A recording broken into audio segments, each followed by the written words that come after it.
le MEF par mon organe témoigne sa reconnaissance envers vous, Monsieur le directeur général sortant, pour votre franche collaboration. Monsieur le nouveau directeur général, votre nomination à la tête du BMPAD n'est pas le fruit du hasard.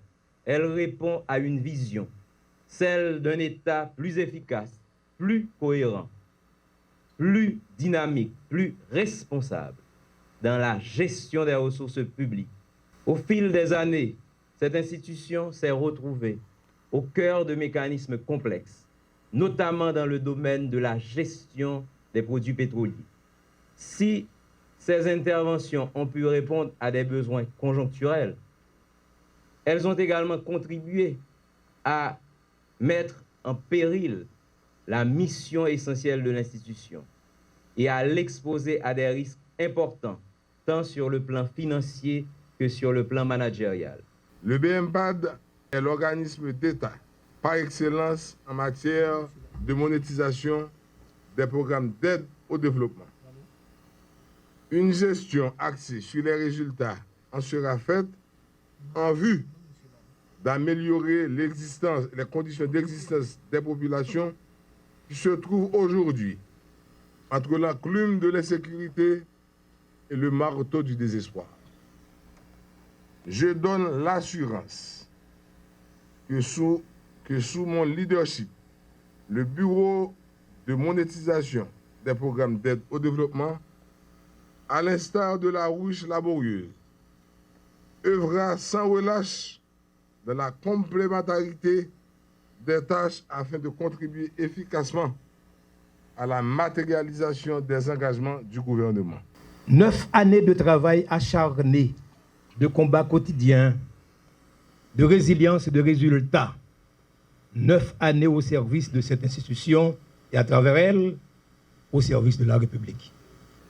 Nos bilans sont publics et ils sont éloquents.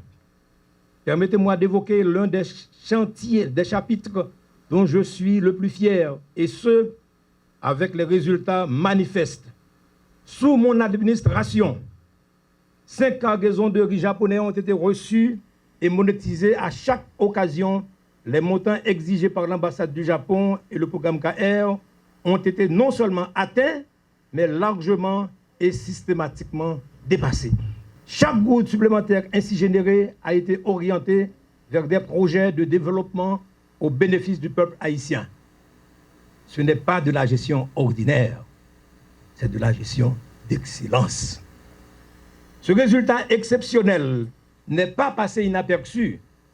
L'ambassade du Japon a décerné à mon administration un certificat d'honneur pour sa gestion exemplaire du don KR, une distinction rare qui honore non seulement l'institution, mais chacun des agents qui y ont contribué. Je transmets aujourd'hui à mon successeur une lutte active que nous menions pour débloquer les 4 cargaisons suspendues depuis 2021, suite aux contentieux liés au KR 2015. Je me réjouis que la dernière réunion tenue avec le ministère des Affaires étrangères et des Cultes et l'ambassade du Japon en Haïti confirme la reprise imminente de la coopération japonaise prévue pour mai 2026. Le chemin est tracé. Il appartient désormais à la nouvelle direction de le parcourir avec la même rigueur et la même détermination. Mesdames, Messieurs, les réalisations du BMPAD ne sont pas des mots. Ce sont des murs debout, des salles de classe remplies d'enfants, des centres de santé qui sauvent des vies, des routes qui désenclavent des communautés entières. Le défi était immense, mais le résultat reste aujourd'hui encore incontestable.